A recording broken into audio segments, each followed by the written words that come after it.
समसामयिक विषयहरूमा प्रत्यक्ष कुराकानी गरिने रेडियो नेपालको दैनिक प्रभातीय प्रस्तुति अन्तर्संवादको आजको यो अर्को श्रृंखलाबाट हरिशरण लामिछानेको नमस्कार। आदरणीय श्रोताहरू, हरेक वर्ष चाहिँ यो वर्ष पनि मनसुनी वर्षाको प्रतीक्षा गरिरहँदा आउँदो वर्षायाममा 12 लाख भन्दा बढ़ी नागरिक प्रभावित हुने अनुमान प्रक्षेपण गर्दै सरकारले विपद व्यवस्थापन पूर्व तयारीको संकेत गरेको छ।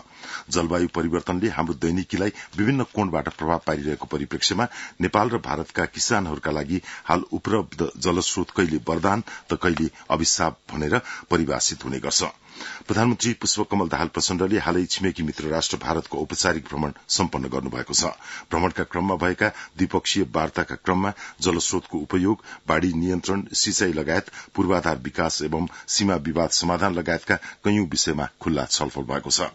अन्तर्संवादको आजको बिहानीमा हामी नेपाल भारत सम्बन्धका विविध पक्षको विश्लेषण गर्ने प्रयास गर्नेछौं। साथै मुलुकको समसामयिक राजनीति र वर्तमान संविधान कार्यान्वयनका चुनौतीका बारेमा पनि छलफल गर्नेछौं।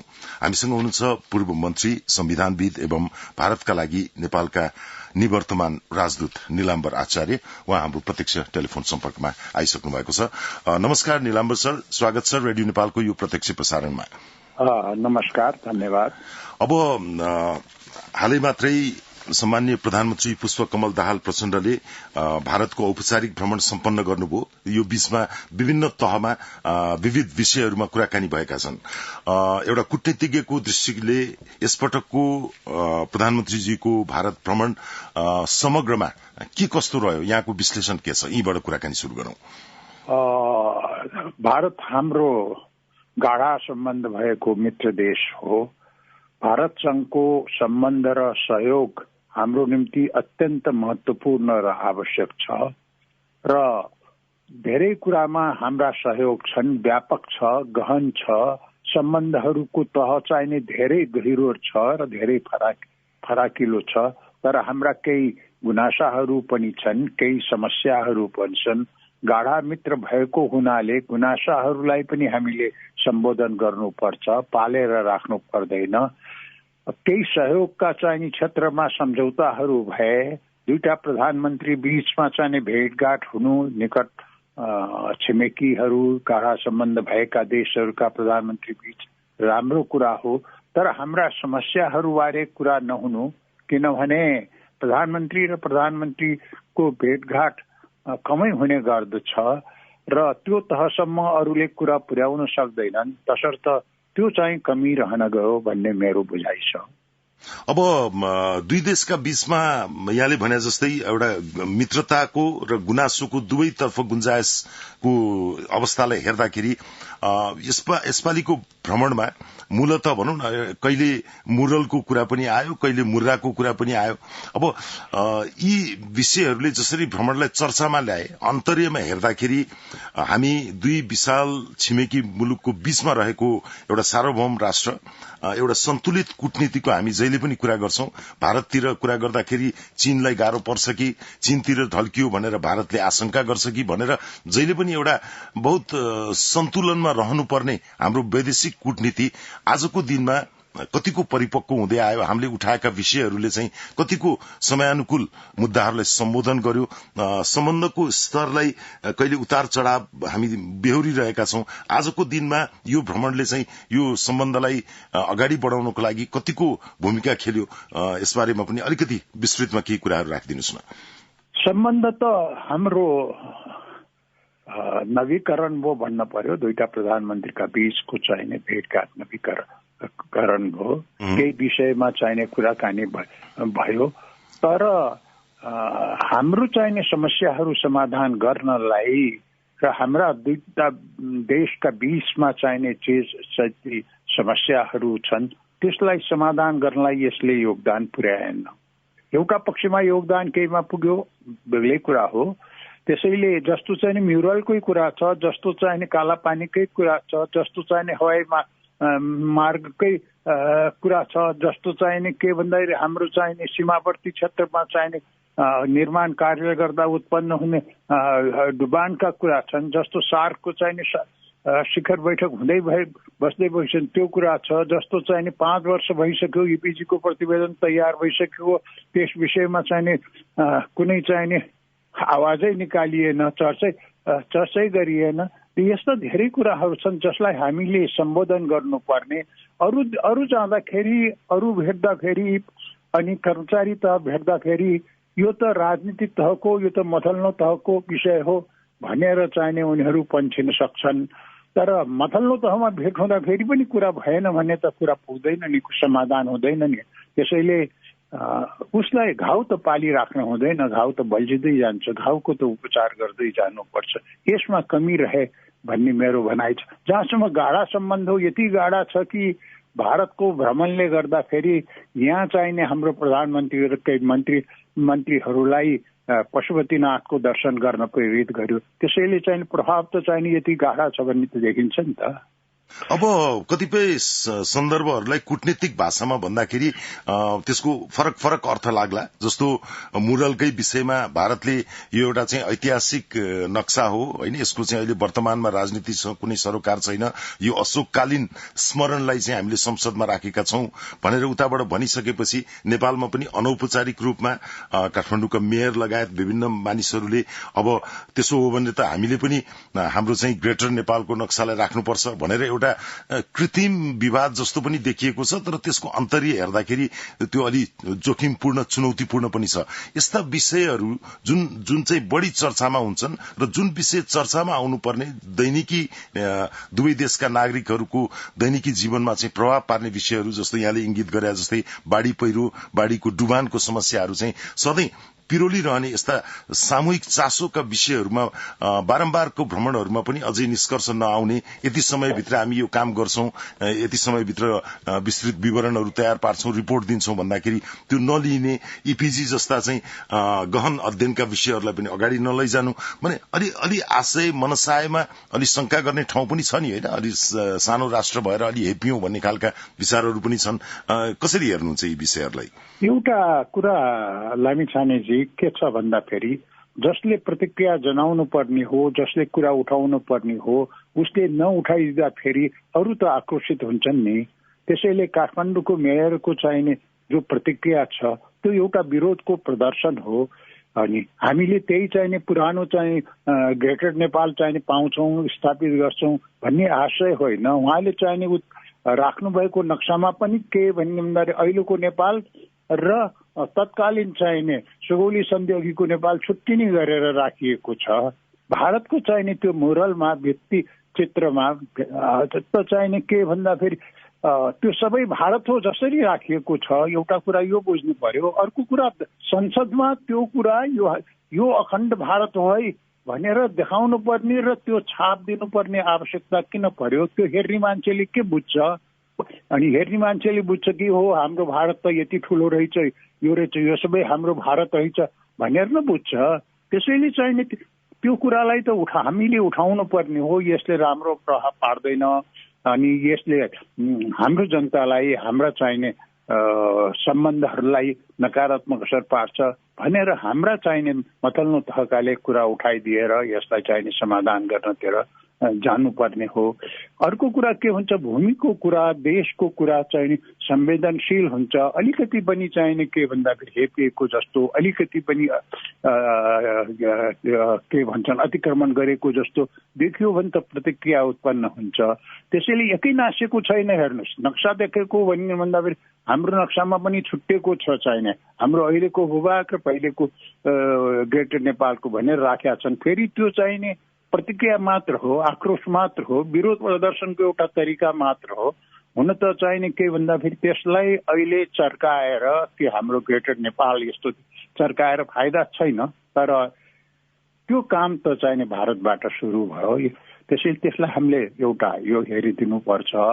अर्को के भन्दाखेरि हामीमा कता कता केही सेक्सनमा अनि कता कता चाहिने भारतलाई खुसी पार्ने र हाम्रा चाहिने जनताका गुनासाहरू, जनताका दुखेसाहरूलाई चाहिने भारतसँग चाहिने व्यक्त गर्नुपर्ने विषयहरू पनि व्यक्त नगरिदिने प्रवृत्ति यसबाट देखियो। त्यो चाहिने हुनु भएन।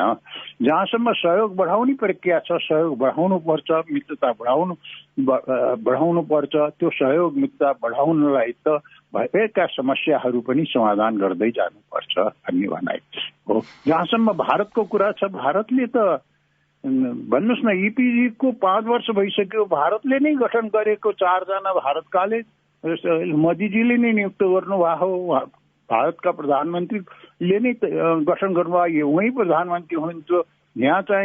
यहाँका प्रधानमन्त्रीले नियुक्त गरेका चाहिने 4 जना 8 जना मिलेर चाहिने सर्वसम्मतिबाट तयार पारेको चाहिने त्यो अध्ययन गर्न, बुझ्न, हेर्न, पढ्न समेत नमान्दिने, आफैले गरेको, आफैले तयार पारेको त्यो तिमीले कार्यान्वयन गर तुरन्तै भनेको छैन नि। हेर, सकभर कार्यान्वयन गर, हाम्रो यो सुझाव हो, सल्लाह हो, त्यही पनि नगर्दिने भन्दाखेरि कसरी विश्वास गर्ने? अनि विश्वास गर्नलाई त के भन्दा फेरि भनेको कुरा पुरा गरिन्छ भनेर न। 2 वर्षमा चाहिने इपिजी चाहिने रिपोर्ट देऊ भन्यो, 2 वर्षमा दियो। आज 5 वर्ष भइसक्यो, त्यो चाहिने उहाँहरूले पढ्दै पढ्नुहुन्न, बुझ्दै बुझ्नुहुन्न, त पढ्ने कुरा होइन।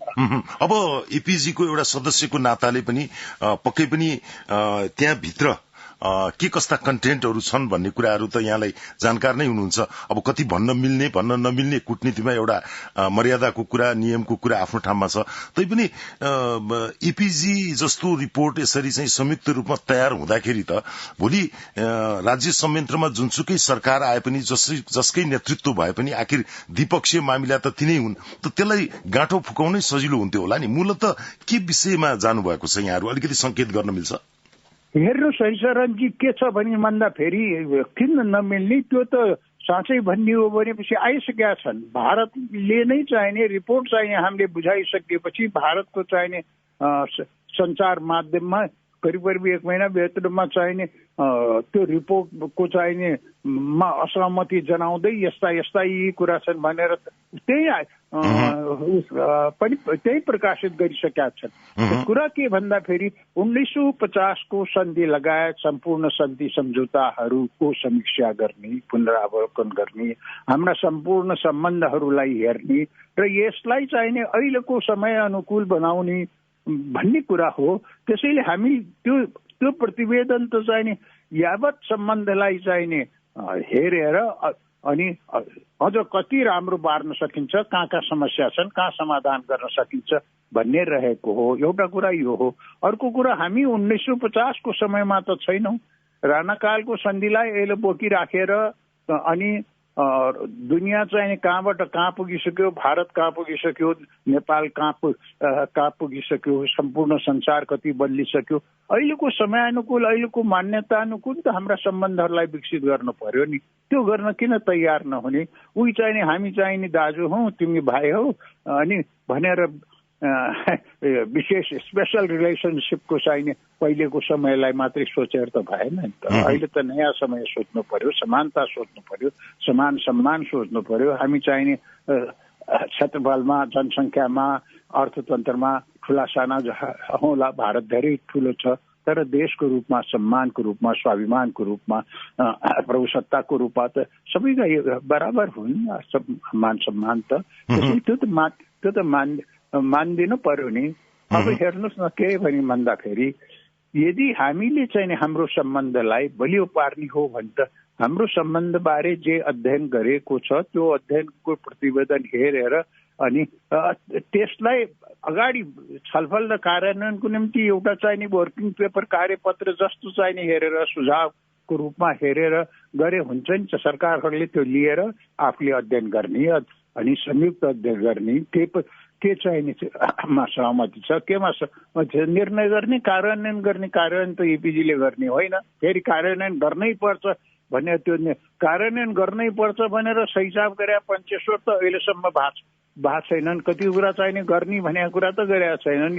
अनि आयोजनाहरू ओगटिन्छन् अनि कार्यान्वयन हुँदैनन् भनेपछि त्यो त चाहिने सुझाव मात्रै हो, सिफारिस मात्रै हो अघि। त्यसैले चाहिने यो चाहिने दुःखलाग्दो कुरा। त्योभन्दा पनि बढी दुःखलाग्दो के भन्दाखेरि निरन्तर चाहिने यो कुरा उठिराख्नेमा अहिलेको भ्रमणमा हाम्रो प्रधानमन्त्रीले त्यहाँको प्रधानमन्त्रीसँग यो कुरा भनिदिनु भने म तपाईँलाई भन्छु, मेरो चाहिने 1 to 1 चाहिने औपचारिक भेट नभए पनि चाहिने यदा कदा चाहिने मोदीजीसित भेट हुँदाखेरि मसँग कुराकानीमा उठेको छ भन्दा फेरि उहाँले होइन हामी बुझ्छौँ अनि भनेर भन्नुभएको छ उहाँले।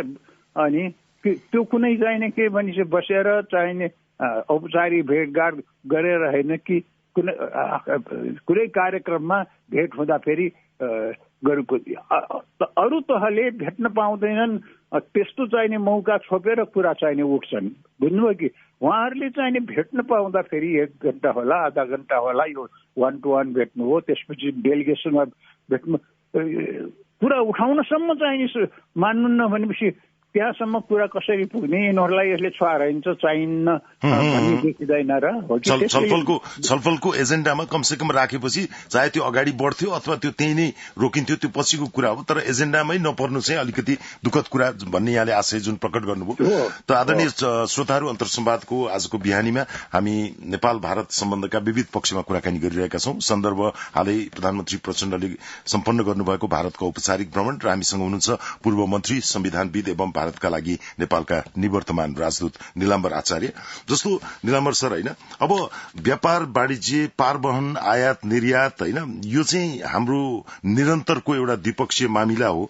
अहिले पछिल्लो पटकको भ्रमणमा पनि अलिकति दुई देश बीचको व्यापार घाटा कम गर्न एउटा ढोका खुलेको छ भनेर विश्लेषकहरू भनिरहेछन्। आगामी 10 वर्षमा 10,000 मेगावाट विद्युत हामी लिन्छौं भन्ने भारतीय प्रधानमन्त्रीको प्रतिबद्धता, जसको औपचारिकताका लागि चाहिँ केही प्रक्रिया अझै बाँकी छन् भनिएको छ।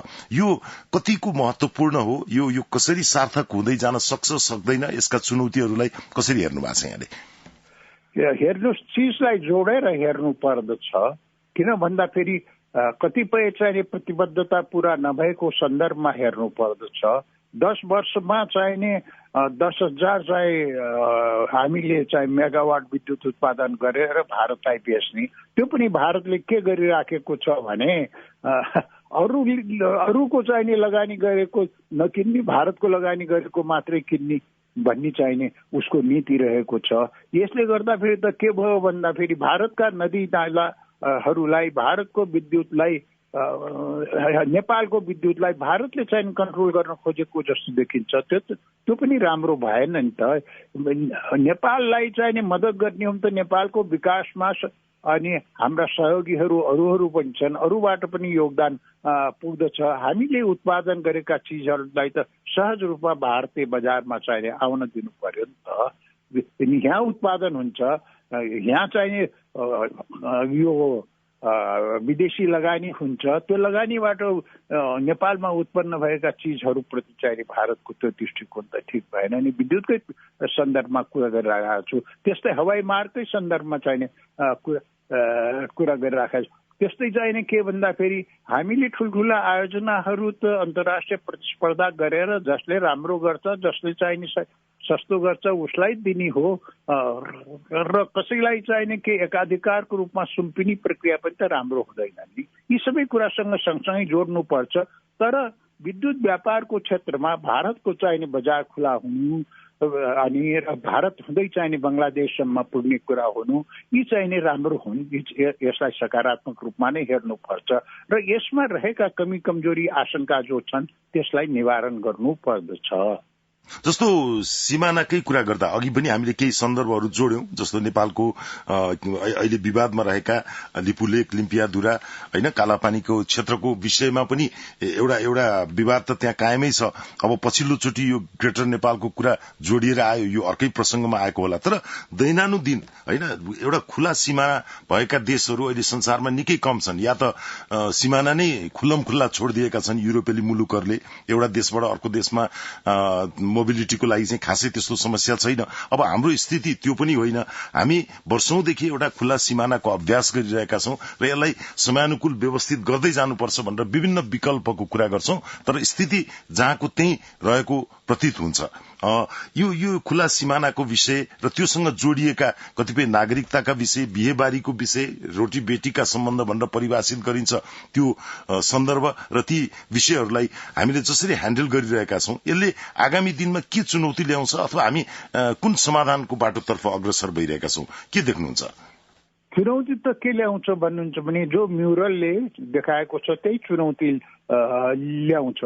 अनि सबै भारतको प्रभाव हो, भारतको सेरोफेरो हो भन्ने चाहिने भाष्यलाई चाहिँ नि स्थापित गर्न खोजिन्छ। जहाँसम्म सिमानाको कुरा हो, व्यवस्थित भन्नुहुन्छ, हाम्रो तर्फबाट व्यवस्थित गर्नमा रोक लगाइन्छ, उता तर्फबाट चाहिँ सशस्त्र सीमा बलको चाहिँ उपस्थिति बढाइएको छ, कडाई बढाइएको छ। हाम्रा नेपालीहरूको आवत जावत गर्दाखेरि प्रशस्त हैरानी र अझ कतिपय सन्दर्भमा त नोक्सानी चाहिने सहनु परेको छ। सीमाकै कुरा गर्ने हो भनेपछि सीमा क्षेत्रमा चाहिने अन्तर्राष्ट्रिय कानूनले बनाउन नमिल्ने संरचनाहरू बनाइएका छन्, जसको प्रभावले चाहिने असरले गर्दाखेरि हाम्रो क्षेत्रमा डुबान हुन्छ। 10 गजालाई 10 गजाको रूपमा चाहिने गरिया छैन, त्यहाँ पनि मिचिएका छन्। हाम्रो तर्फबाट पनि 10 गजामा चाहिने केही मिचिएका छन्।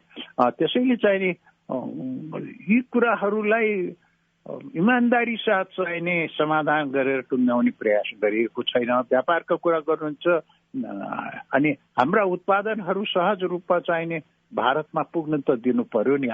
एउटा स्तर समान छैन, व्यापार घाटा यत्रो छ, त्यही पनि विभिन्न किसिमको अत्तो लगाएर चाहिने हाम्रा उत्पादनहरू बजारमा, भारतको बजारमा सहज रूपले पुग्नेमा बाधा उत्पन्न हुन्छन्। केही प्रगति भएका छन्, पार्वन क्षेत्रमा प्रगति भएको छ, केही सफलताहरू प्राप्त भएका छन्।